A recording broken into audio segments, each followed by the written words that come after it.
ओम शांति, नमस्कार। आप सभी का बहुत-बहुत स्वागत है नमस्कार। आज के इस बातें मुलाकातें कार्यक्रम में। आशा करूँगा आप बिल्कुल हेल्दी, वेल्दी और हैप्पी होंगे। आइए आपकी खुशी को बढ़ाने के लिए आज हमारे साथ विशेष मेहमान जिन्हें आप स्क्रीन पे देख रहे हैं, डॉक्टर राजू कुमार जी हमारे साथ उपस्थित हैं और बातें मुलाकातें इस कार्यक्रम में स्वधर्म संदेश जो है देने के लिए उपस्थित है और आप स्वधर्म संदेश हिंदी मासिक पत्रिका के प्रधान संपादक हैं और विशेष रूप से आप जो है इसी विषय को लेकर काम करते हैं पिछले काफ़ी समय से। तो बड़ा अच्छा लगता है भारत और भारत की जो संपत्ति है, पाँचों तत्वों का जो जल और आकाश ये सारी चीज़ें हैं हमारे पास। इनका सही उपयोग होने से हमारा जीवन कितना बेहतर हो सकता है और लोग अगर परस्पर एक-दूसरे से प्यार करने लगे और बाकी सब चीज़ों को छोड़कर अपने संसाधनों को समृद्ध करने में लग जाए तो भारत जल्दी से समृद्ध हो सकता है। ऐसा डॉक्टर राजकुमार विद्यार्थी का विचार है।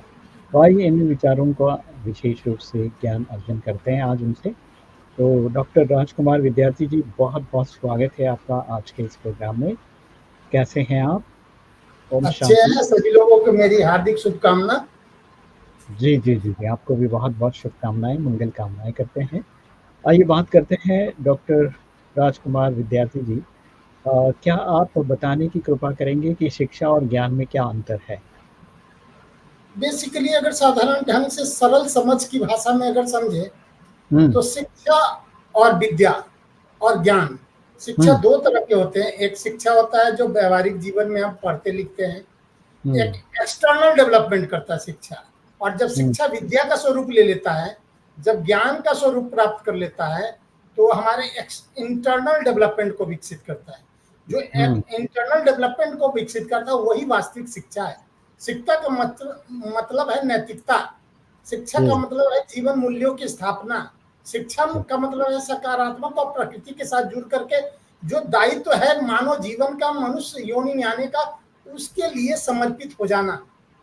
लेकिन शिक्षा जो चल रहा है विदेश और दुनिया में, मैकाले शिक्षा, वो जीवन को सिर्फ सिर्फ और सिर्फ पेट और परिवार तक सीमित कर दिया है। इसीलिए उस शिक्षा में और व्यावहारिक शिक्षा और ज्ञान की शिक्षा जो विद्या है, दोनों में व्यापक अंतर देखने को मिलता है।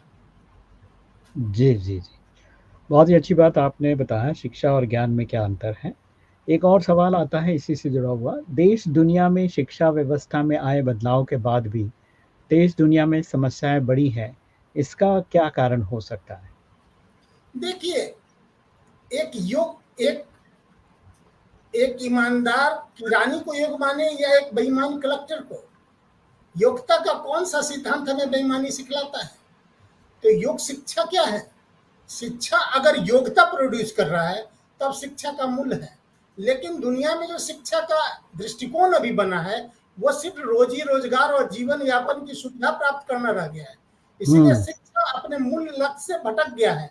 और जो मैकाले की शिक्षा देश में आया, उसके बाद हमारे देश में जो सहकारिता, सहयोग, विश्वास, भाईचारा का अटूट संबंधों पर आधारित सामाजिक व्यवस्था था, वो सामाजिक व्यवस्था टूटता चला गया है। इसीलिए जो शिक्षा का दृष्टिकोण आज है, वह शिक्षा दृष्टिकोण अराजकता, अनियमितता, अनैतिकता, ये सारी गतिविधियों को ज्यादा तवज्जो दिया है। और ज्यादा से ज्यादा देश में जो समस्या है उसके लिए देश के शिक्षित लोग ही जिम्मेवार हैं। अगर गहराई से देखेंगे तो देश और दुनिया में जो भी समस्या बन रही है उसके लिए सबसे ज्यादा पढ़े लिखे लोग ही दोषी दिखाई देंगे।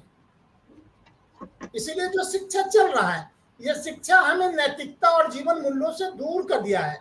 हम आज अपने बच्चों को जो स्कूल कॉलेज में पढ़ाते हैं, उसका मूल मकसद है कि हमारे बच्चे पढ़ लिख करके बेहतर से बेहतर नौकरी प्राप्त करें और अधिक से अधिक सुख सुविधा भोगी जीवन की व्यवस्था में अपने आप को स्थापित कर लें।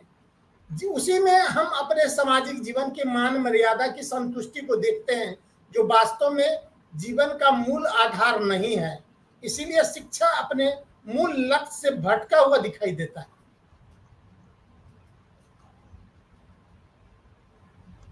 जी, जी, जी। डॉक्टर राजकुमार विद्यार्थी जी काफ़ी अच्छी बातें आपने बताया है।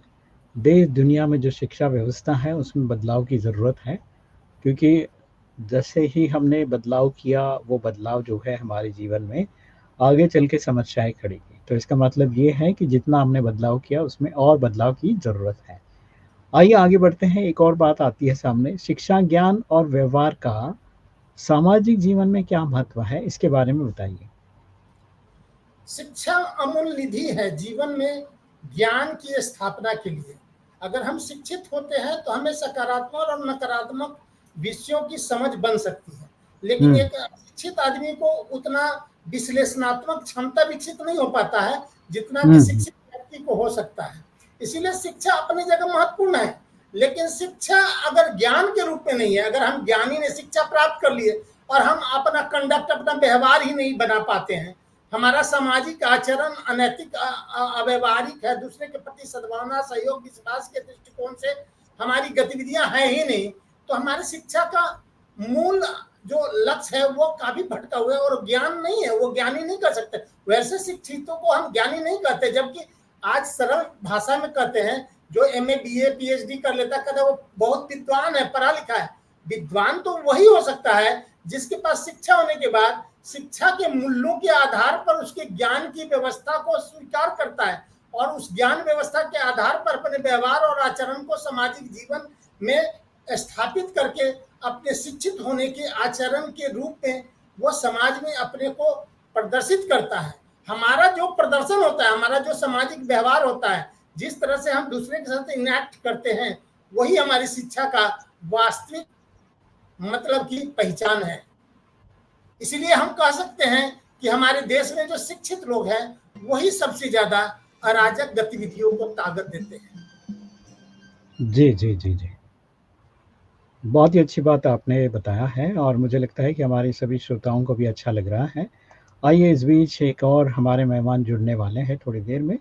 एक और बात आती है कि क्या कारण है कि शिक्षा के विकास के बावजूद भी आज ज्ञान का प्रभाव समाज में कमज़ोर पड़ रहा है? ऐसा क्यों हो रहा है? सबसे बड़ी बात कि जो शिक्षा हमने लिया है हुँ, उसने हमें स्थिरता नहीं दिया, हमको हमारे मन को ज्यादा भटकाया है। और जब तक शिक्षा स्थिरता की ओर हमें नहीं ले जाएगा, हमारा मन बुद्धि और संस्कार, मन भटक रहा है, अगर बुद्धि नियंत्रण करने की स्थिति में है तो हमारे संस्कार में तीव्रता आएगी और संस्कार सकारात्मक होगा। दुर्भाग्य है कि जैसे जैसे विकास हो रहा है हम उस विकास की गति में बढ़ते चले जाते हैं और ही और की प्रवृत्ति में हमारा मनोवृत्ति बढ़ता चला जाता है। जब हम उस दौर में अपने आप को पूरी तरह समर्पित कर लेते हैं तो हमारे अंदर जो वास्तव में हमारे जो इंसानी जज्बात होता है वो कहीं ना कहीं भटक जाता है।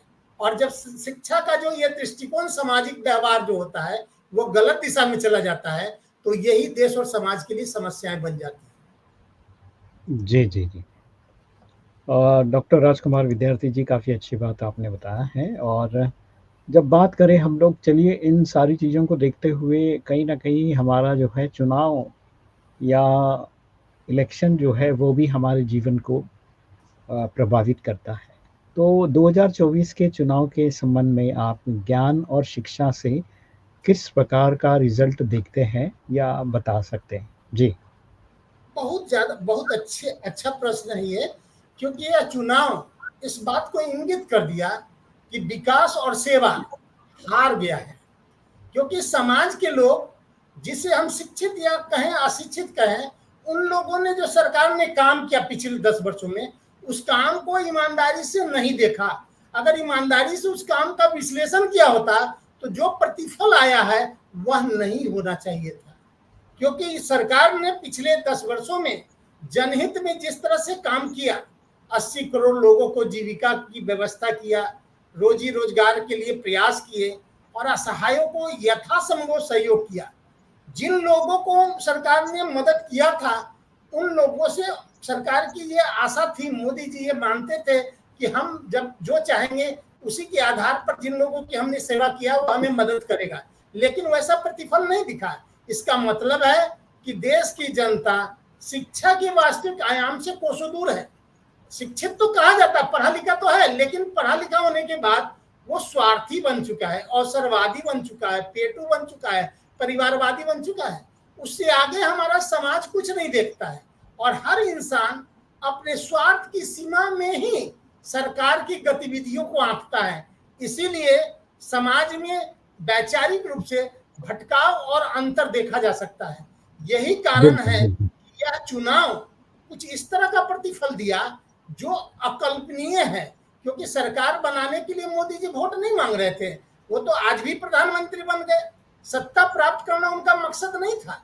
वो चाहते थे कि व्यवस्था, जिस व्यवस्था में अराजकता है, अनैतिकता है, भ्रष्टाचार है, कुपोषण है, लूटमार है, गैर बराबरी है, इस व्यवस्था को खत्म करने के लिए जो जनहित में संवैधानिक व्यवस्था के तहत जो जरूरी है और जो सुधार के लिए हमें काम करना है, और सदन में सदस्यों की जिन गणना के आधार पर बदलाव के कामों को आसानी से किया जा सकता है, हमें उसे प्राप्त करने के लिए जनता का सहयोग प्राप्त करना चाहिए, जनता का विश्वास प्राप्त करना चाहिए। इसीलिए उन्होंने बहुत सारे उन गलत कामों पर भी पिछले सत्र में रोक नहीं लगा पाया, क्योंकि संविधान की व्यवस्था में उनको वो दिक्कतें आ रही थी और संविधान के विरुद्ध जाकर वो कोई भी कदम नहीं उठाना चाहते थे।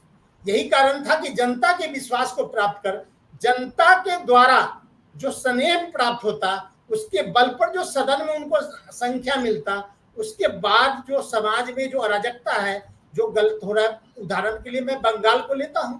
बंगाल की सरकार ने भारत विरोधी गतिविधियों को पूरी तरह स्थापित कर दिया, जिसको कि मोदी जी को किसी भी कीमत पर बर्दाश्त नहीं करना चाहिए था। वहां की सरकार को बर्खास्त कर देना चाहिए था।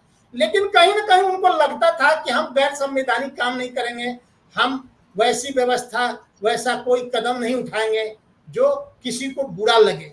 पर जो सरकार को देश हित में करना चाहिए वो नहीं किए। इसका खामियाजा भी उनको आज झेलना पड़ रहा है। लेकिन जो मूल कारण है वो कारण है कि जनता को जागरूक करना, जनता को सही और गलत की समझ विकसित करने की जिम्मेदारी भी सरकार और संस्थाओं की है। सरकार तो व्यवस्था कर सकती है, लेकिन समाज को निर्माण के लिए दायित्व है कि जन जागरण के कामों को करे। जी, जी, जी। राजकुमार विद्यार्थी जी, काफ़ी अच्छी बात है आपने बताया, और ओवरऑल जो सब चीज़ें आप देखकर सभी चीज़ों को, संभावनाओं को देखते हैं आप। और एक और प्रश्न आता है, देश की वर्तमान हालत में बदलाव के लिए आप शिक्षा में किस तरह की बदलाव की आशा रखते हैं? जी। सबसे ज्यादा जो शिक्षा में बदलाव चाहिए कि हमारा जो शिक्षा है वो नैतिकता की ओर कैसे बढ़ेगा, जीविका को इसमें माइनस करना है। जिस तरह सरकार ने इस बजट में 1 करोड़ बच्चों के लिए इंटर्नशिप की व्यवस्था किया है। जी। दरअसल में देश के पास जो संसाधन है और जो संसाधन का सदुपयोग करके हम लोगों को रोजगार देते हैं, उस संसाधन के माध्यम से 2-3 करोड़ लोगों को ही सरकारी रोजगार दिया जा सकता है। लेकिन हर साल हमारे यहाँ 2 करोड़ बच्चे पढ़ लिख करके बेरोजगारों के फौज में खड़ा होते हैं। तो सरकार से अगर लोग सोचता है कि सिर्फ सरकारी नौकरी मिले वही रोजगार है, तो समाज का यह सोचना पूरी तरह से स्वार्थी आचरण बन चुका है। क्योंकि आज समाज लोभी, स्वार्थी और अवसरवादी हो चुकी है और वो अपने हित से आगे कुछ देखती ही नहीं है। सरकार, अगर किसी पिताजी के पास 5 बच्चे हैं, 2 पर 100 रुपया अगर आए हैं और 2 पर 80 रुपया खर्च करे और 3 पर 20 रुपया, तो यह न्यायिक संगत निर्णय नहीं हो सकता है। इसलिए मोदी जी ने जो प्रयास किया कि हमारे पास जो संसाधन है, उसी के संसाधन में देश में जो हमारे जितने भी युवा हैं जो बेरोजगार रह जाते हैं, उनमें हुनर आया जाए, उनमें योग्यता लाया जाए, उत्पादन की क्षमता लाई जाए। और जब उत्पादन की क्षमता लाएगा तो वो इंटरप्रेन्योरशिप में बदलेगा, जो औद्योगिक मानसिकता विकसित करेगा, तो हर नौजवान 100, 50, 200, 1000 को नौकरी रोजगार दे सकेगा। तभी देश में बेरोजगारी को खत्म किया जा सकता है। और सिर्फ नौकरी देकर अगर कोई चाहता है कि देश की बेरोजगारी को खत्म कर दिया जाएगा, तो ऐसी योजना पर काम करने वाले लोग और इस तरह के विचार को प्रचार करने वाले लोग देश विरोधी और भ्रामक व्यवस्था को ताकत देने के लिए काम करते हैं। वो देश हित के लिए काम नहीं करते हैं। देश हित के लिए संसाधन, उसका सदुपयोग और उस संसाधन से हम कितना अधिक से अधिक लोगों को लाभ पहुंचा दे सकते हैं, रोजगार दे सकते हैं। रोजगार का मतलब नौकरी नहीं होता है। जो लोग रोजगार को नौकरी से जोड़कर देखते हैं, शायद वो जीविका और रोजगार के अंतर को नहीं समझते हैं। सरकार का काम है कि देश के हर नौजवानों को जीविका की व्यवस्था करे, उसे अपने आप को आत्मनिर्भर बनाने के लिए ऐसी योजना बनाए जिससे सभी को अपने जीवन और परिवार के भरण पोषण की समस्या से निजात मिले। जब समाज में इन व्यवस्थाओं से जब लोगों को आर्थिक अभाव से निजात मिलेगा, तभी वो राष्ट्रीय और सामाजिक परिदृश्य में सही और गलत को समझने की व्यवस्था को धारण करेगा। ये देश की सबसे बड़ी समस्या है, जिस पर सरकार को भी और देश के चिंता करने वाले लोगों को भी काम करने की जरूरत है। जी, जी। राजकुमार विद्यार्थी जी, काफ़ी अच्छी बातें आपने बताया है। और चुनाव, विकास और सत्यविता का क्या संबंध है? चुनाव, विकास और स्थिरता। स्थिरता का। जी, जी, बिल्कुल। देखिए, जब जब कोई भी विकास की गतिविधि चलती है, कोई भी कार्यक्रम को करते हैं, हुँ, तो वो स्थिर गति से अगर देंगे तो विकास तीव्र गति से बढ़ेगा। अब चुनाव के पहले मोदी जी ने जो काम किया, उसमें जो परेशानियां हैं, संवैधानिक परेशानियां, सदन में सदस्यों की परेशानियां, अगर वो परेशानियों को देश की जनता समझ करके दूर करती तो विकास की गति को तीव्रता मिलता। इसीलिए चुनाव का देश के विकास पर बहुत बड़ा प्रभाव पड़ता है, समझे कि नहीं। और देश के विकास के लिए चुनाव के रिजल्ट से जो सदन का तस्वीर बनता है, उसके बाद जो देश के लिए काम करने की गतिविधि होती, जो मोदी जी कहते थे कि अभी तो हमने ट्रेलर दिखाया, अभी तो सिनेमा दिखाना बाकी है, हमने 140 करोड़ लोगों को अपना परिवार, तो इस बात को देश की जनता को समझना चाहिए था। देश की जनता ने भारी भूल किया इस चुनाव में, और देश में विकास की गति को निश्चित तौर पर अवरोध किया है। इसीलिए देश को बहुत बारीकी से देश के विषय में जानना चाहिए। और आज जो विरोधी दल है, इसमें तो राष्ट्रभक्ति नहीं है। निश्चित तौर पर एक साधारण आदमी के रूप में मैं जब चिंतन करता हूँ, एक राजनीतिक विशेषज्ञ के रूप में चिंतन करता हूँ, एक राजनीतिक विज्ञान के शोधकर्ता के रूप में जब चिंतन करता हूँ, तो मुझे ऐसा लगता है कि देश का विरोधी दल देश के लिए मतलब कि कलंक है। कोई भी काम मोदी जी अच्छा या बुरा करते हैं, उसका खुले तौर पर विरोध करना चाहिए। जो कुछ अराजक अनियमित काम हो रहे हैं, जो व्यवस्था में कुपोषण है, जो सरकारी व्यवस्था में अराजकता, भ्रष्टाचार, अनैतिकता है, सरकार की कोई वैसी गलत निर्णय आते हैं जिस पर कि निश्चित तौर पर विरोध होना चाहिए। विपक्ष का तो यही काम है। लेकिन सरकार अच्छा करे या बुरा करे, अगर रसिया में जा रहा है प्रधानमंत्री और रसिया की सरकार इसको सर्वोच्च सम्मान दे रहा है, उस समय भी गलत टिप्पणी करना, ये तो मुझे ऐसा लगता है कि देश के लोगों में या तो समझ नहीं है, जिसके कारण ऐसे गलत लोगों को चुनाव में जीत करके सदनों में पहुंचा देती है और देश का बंटाधार कर देती है। इसीलिए पूरी तरह से मैं जनता को दोषी मानता हूं। देश में जो भी घटना घट रही है, उसके देश की जनता की अपरिपक्वता, अज्ञानता, नासमझी या अपने पेट और परिवार तक सीमित होने के कारण सही और गलत के विषय में उचित समझ नहीं विकसित करना ही मेरे समझ से दोषपूर्ण स्थिति है। जी, जी। डॉक्टर राजकुमार विद्यार्थी जी, काफ़ी अच्छी बात आपने बताया है। और मुझे लगता है कि जिस तरह से आपने विचार मंथन किया है, बहुत ही गहराई से आपने विचार मंथन किया है।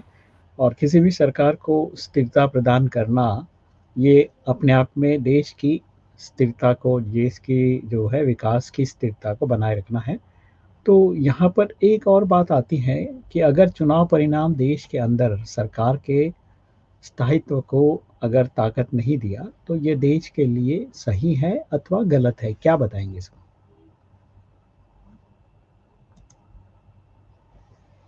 जी। Hello, doctor Rajkumar ji. चलिए, मुझे लगता है डॉक्टर राजकुमार जी का जो है वीडियो स्टॉप हो गया है, किसी कारणवश नेटवर्क इश्यू है। जब तक वो आ जाए तब तक हम लोग ब्रजभूषण जी से एक गीत सुन लेते हैं।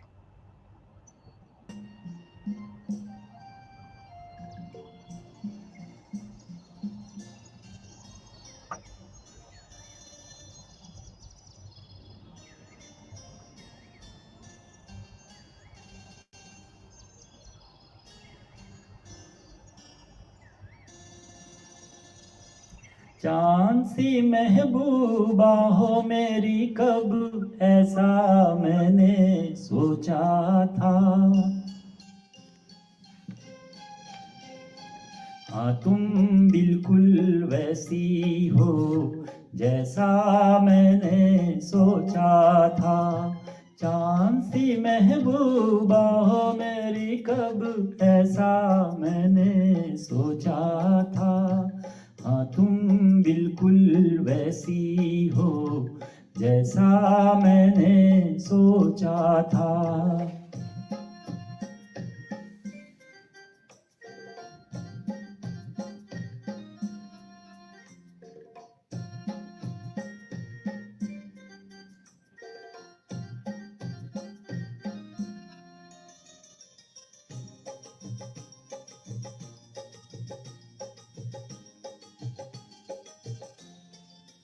ना कसमें है ना रस में है, ना शिकवे है ना वादे हैं।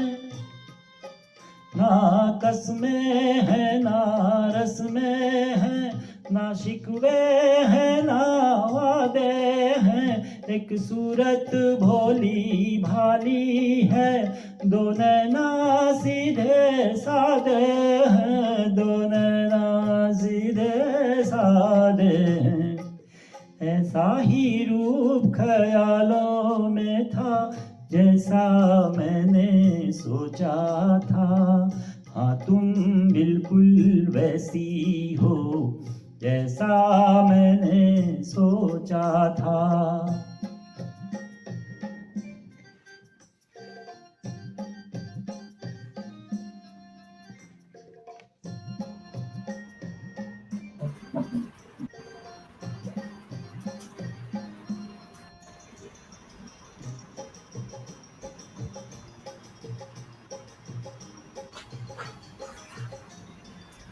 मेरी खुशियाँ ही ना बाँटे, मेरे गम भी सहना चाहे। मेरी खुशियाँ ही ना बाँटे, मेरे गम भी सहना चाहे। देखे ना ख्वाबों महलों के, मेरे दिल में रहना चाहे, मेरे दिल में रहना चाहे। इस दुनिया में कौन था ऐसा जैसा मैंने सोचा था। हाँ तुम बिल्कुल वैसी हो जैसा मैंने सोचा था। चांद सी महबूबा हो मेरी, कब ऐसा मैंने सोचा था। हाँ तुम बिल्कुल वैसी हो जैसा मैंने सोचा था। हाँ तुम बिल्कुल वैसी हो जैसा मैंने सोचा था। बहुत बहुत धन्यवाद, शुक्रिया ब्रजभूषण जी, बहुत ही प्यारा सा गीत आपने सुनाया। चलिए आगे बढ़ते हैं। डॉक्टर राजकुमार जी हमारे साथ विद्यार्थी जुड़ गए हैं, उनसे बातें हो रही थी। जी राजकुमार विद्यार्थी सर बताइए। जी जी, नमस्ते नमस्ते। लिंक टूट गया था ना, लाइन कट हाँ गई जी, हाँ थी। जी। चुनाव परिणाम के अंदर सरकार के स्थायित्व को अगर ताकत नहीं दिया तो देश के लिए क्या सही हो सकता है, क्या गलत हो सकता है? दरअसल में स्थायित्व बहुत जरूरी होता है। किसी भी काम को जब करिएगा तो वो काम का ब्रेकेज अगर होता है तो काम अवरुद्ध होगा।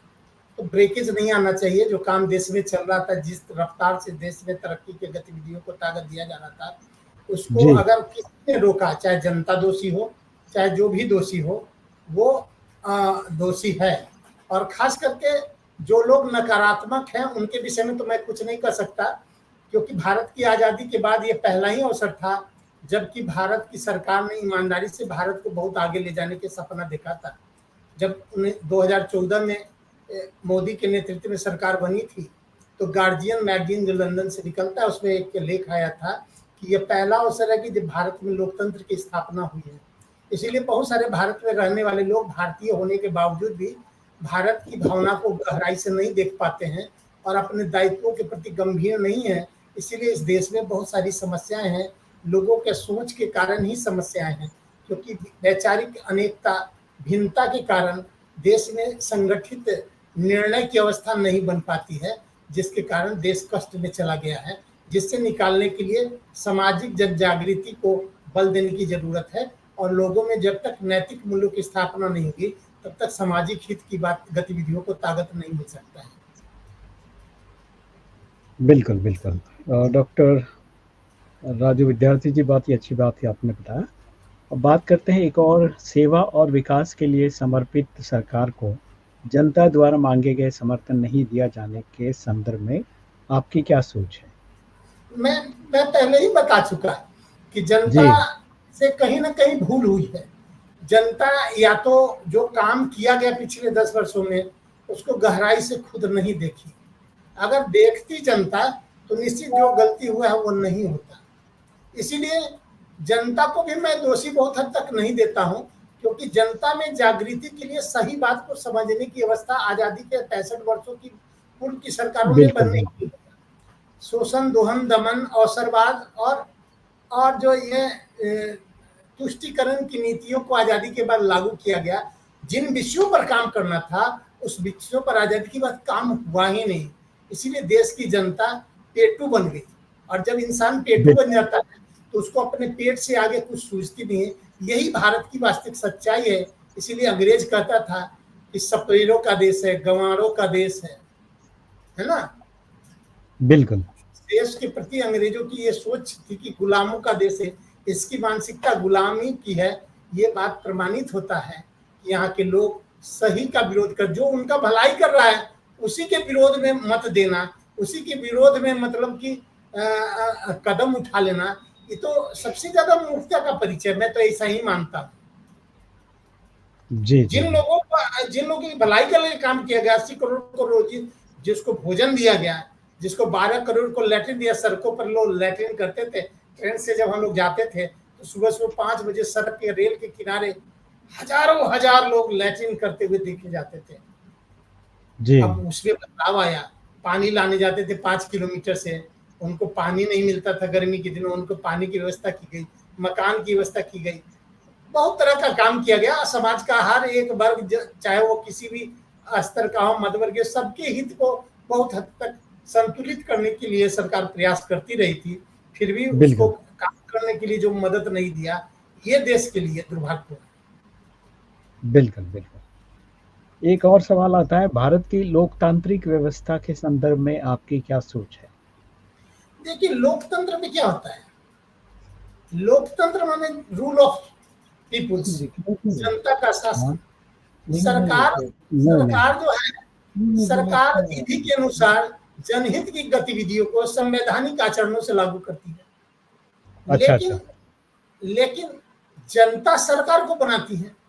तो अगर जनता सजग होगी तो सरकार सही काम करेगी। तो जनता का जो रोल्स होता है वो सबसे महत्वपूर्ण होता है। इसीलिए जनता को जागरूक और संवेदनशील होना बहुत जरूरी है। अन्यथा सरकार अगर चाह रही कि हमको ये काम करना है, हम देश के लिए इस तरह से देश के जनता की भलाई करेंगे, और जनता सिर्फ सरकार पर अपने दायित्व को छोड़ देगा, हाथ पर हाथ धरकर बैठे रहेगी और अराजक लोग सरकार को वो काम करने नहीं देगा, तो जनता की कमी आ जाती है ना। जब तक जनता सजग होकर अपने पक्ष की बात को स्थापित करने के लिए सरकार के पीछे खड़ी नहीं होगी, तब तक सरकार जनता के हित के लिए कोई भी निर्णय नहीं ले सकती है। क्योंकि अराजक शक्तियां, विद्रोही शक्तियां सरकार को कोई भी बड़ा काम करने में अवरोध पैदा करता है। तो उस स्थिति में सरकार जनता के तरफ मुख्य दर्शक होगी, क्योंकि जनता वोट देती है तभी सरकार बनता है। तो जनता, जब तक सरकार को ये विश्वास नहीं होगा कि जो हम काम कर रहे हैं जो जनता के लिए कर रहे हैं, और जनता अगर उसी काम को नहीं पसंद कर रही है तो फिर हमें करने से क्या फायदा। इसीलिए जनता का रोल सबसे महत्वपूर्ण है लोकतंत्र में। लोकतंत्र, जनता का शासन और जनादेश, जनता का जो निर्णय होता है उसको जनादेश कहते हैं। लेकिन भारत में लोकतंत्र इसीलिए नहीं है क्योंकि यहाँ 50% आबादी वोट भी नहीं देता है। ये वोट के प्रति लोगों को रुझान भी नहीं है। इसीलिए लोकतंत्र कहने से नहीं हो जाता है, लोकतंत्र आचरण होना चाहिए, लोकतांत्रिक व्यवस्था में व्यवस्था जनहित के लिए समर्पित होगा, तभी वो लोकतंत्र कहा जाएगा, अन्यथा बेकार की बात है। जी, जी, जी। एक और सवाल इसमें आता है, संघात्मक और संघीय लोकतांत्रिक व्यवस्था में क्या अंतर हो सकता है? बहुत अंतर है। संघात्मक व्यवस्था देखिए अमेरिका में चलता है, फेडरल यूनिटरी फीचर। भारत में क्या फेडरल स्ट्रक्चर है, लेकिन यूनिटरी फीचर्स है, संघात्मक स्वरूप है इसका, फेडरल स्ट्रक्चर है। फेडरल जी, जी। स्ट्रक्चर में होता है कि संघीय व्यवस्था में जो होता है निर्णय सर्वोच्च का होता है, और सर्वोच्च हाँ, का निर्णय जो होगा वो सबके बहुतायत हितायत के लिए होगा। लेकिन संघीय व्यवस्था में राज्य अपना मन से करता है, केंद्र जो करता है उसको नहीं मानता है, इसीलिए देश के अंदर काम करने की जो गतिविधियां हैं वो अलग अलग दिशा में भटक जाती है, इसीलिए देश का सर्वांगीण विकास नहीं हो पाता है। इसीलिए लोकतांत्रिक व्यवस्था हमारे नजर में इस देश में सफल नहीं है। और फेडरल स्ट्रक्चर जहां जहां है, संघीय व्यवस्था जहां जहां है, वो देश आज कानूनी रूप में सबसे ज्यादा मजबूत है, वहां कानून का शासन है, कानून का भय है। भारत में प्रधानमंत्री को भी कोई गाली दे देता है। प्रधानमंत्री लोकतंत्र में बोलने की आजादी का मतलब यह तो नहीं होता है कि आप आधारहीन बेबुनियाद तथ्य रखें और किसी पर कोई आरोप लगा दें, किसी को गाली दे दें और सरकार मुख्य दर्शक बनकर देखती रहे। ये तो लोकतांत्रिक व्यवस्था, मुझे ऐसी लोकतांत्रिक व्यवस्था पर विश्वास नहीं है। ये लोकतांत्रिक जी, व्यवस्था जी। नहीं है, ये अनुशासनहीन और अराजक व्यवस्था है। संविधान बदलने की बात जो लोग करते हैं, क्या वे संविधान की बातों को समझ पाते हैं? जिन लोगों ने संविधान बदलने के लिए बातें किया, उन लोगों ने आजादी से करीबन 2014 तक सबसे ज्यादा संविधान विरोधी काम किया। संविधान की मूल भावना प्रस्तावना है। प्रस्तावना में संविधान सभा में 3-4 बार प्रस्ताव हुआ था सेकुलर लाने के लिए, 46 में, 48 में, 48 में, 45 में, लेकिन मूल भावना से कंस्टिट्यूएंट असेंबली जो था उन लोगों ने कभी इस बात को स्वीकार नहीं किया और छेड़छाड़ नहीं किया। लेकिन 1975 में सेकुलर और सोशलिस्टिक शब्द लगा करके भारत के संविधान की मूल ढांचा के साथ छेड़छाड़ किया गया। यह देश के लिए सबसे बड़ा दुर्भाग्यपूर्ण है। और भारत की जो संवैधानिक व्यवस्था है, जिन लोगों ने संविधान का दुरुपयोग किया, जिन लोगों ने संविधान को नजरअंदाज करके हर निर्णय लिया, वही लोग देश में दुष्प्रचार करके संविधान पर चलने वाले मोदी जैसे व्यक्तित्व को ही संविधान विरोधी सिद्ध कर दिया। क्योंकि ये इस देश की जनता भटकी हुई है, मूर्ख है, अज्ञानी है, नासमझ है, संवैधानिक बातों को नहीं समझती है। और ऐसे नासमझी की अवस्था को बनाने में वही लोग जो आजादी के बाद नेतृत्व किया 60 वर्षों तक, वही लोग दोषी है। जी, जी।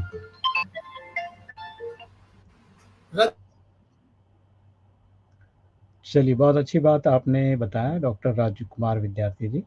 आशा करूँगा हमारे सभी श्रोताओं को भी अच्छा लग रहा है।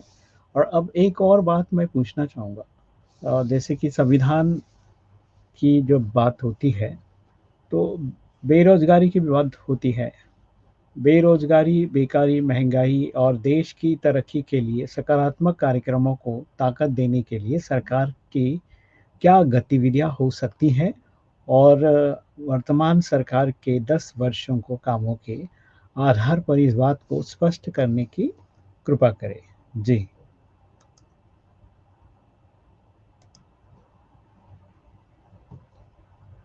जी।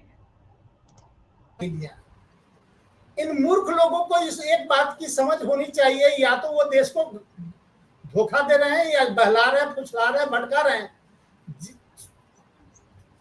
कर्मचारी भविष्य निधि अकाउंट किसका खुलता है, ये जानने की बात है। पिछले 10 वर्षों में करीबन 12 करोड़ लोगों का भविष्य निधि, कर्मचारी भविष्य निधि अकाउंट खुला।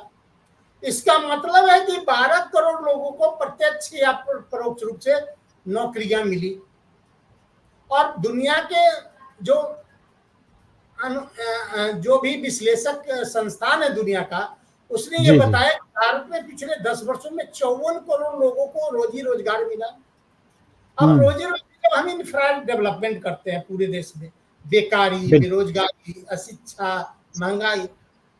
दरअसल में भारत में अगर कंपैरेटिव देखें दुनिया में, तो भारत की तरक्की दुनिया में सबसे आगे है।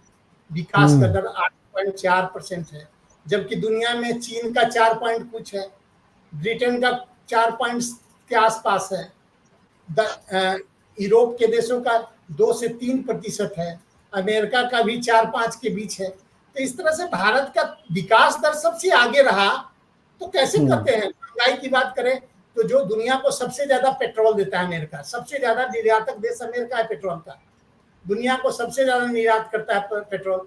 अब अमेरिका में पेट्रोल का दाम पिछले 10 वर्षों में 4 गुना बढ़ा, अब भारत में 1.5 गुना ही बढ़ा, तो महंगाई कैसे बढ़ गई?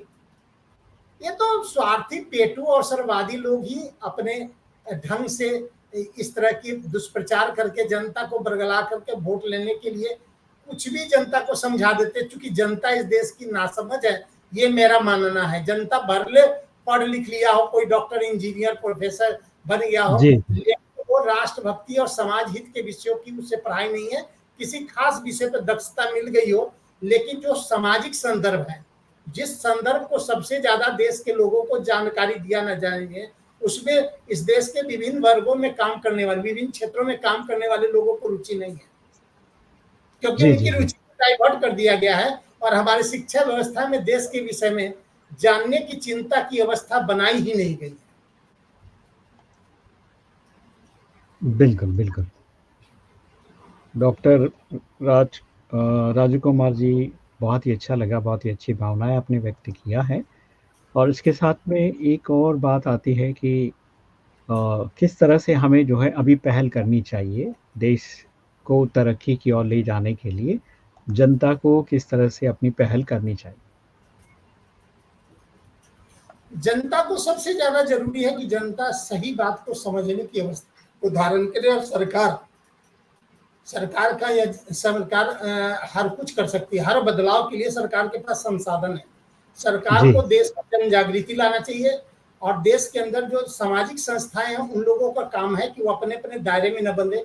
जैसे ब्रह्म कुमारी अलग चलता है, गायत्री परिवार अलग चलती है, RSS अलग चलता है, विश्व हिंदू नहीं, ये सभी समाज के संदर्भ में चिंता करने वाली संस्थाएं राष्ट्र हित के मुद्दे पर एक मतता बनाकर देश के लोगों को सकारात्मक सोच विकसित करने का काम जब तक नहीं करेगा, तब तक सरकार अकेली देश के हितों को बहुत ज्यादा संरक्षित नहीं कर सकती है। और देश में सबसे बड़ा दुर्भाग्य है कि हम लोग जब बात करते हैं तो कोई हिंदू मुस्लिम की बात ला देता है, कहता है हिंदू मुस्लिम के बीच दरार पैदा किया जाए। मैं कहता हूं कि नहीं, हिंदुत्व सनातन तो सबके लिए बात करता है, कहता है धर्म की जय हो, अधर्म का नाश हो, प्राणियों में सद्भावना हो, विश्व का कल्याण हो। इससे बड़ा शब्द हो ही नहीं सकता, ये शब्द कहीं और नहीं। अगर कोई इसको कट्टरता कह देता है, सदन में विपक्ष के नेता हिंदुत्व के विषय में जिस तरह से गलत बयानी करते हैं, उससे तो आश्चर्य होता है कि ये देश कहाँ जा रहा है।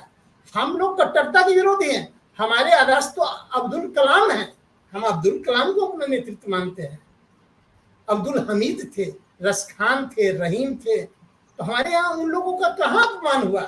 कभी हिंदू को या सनातनी को कभी मुसलमान के विरुद्ध में जाते हुए आपने नहीं देखा है।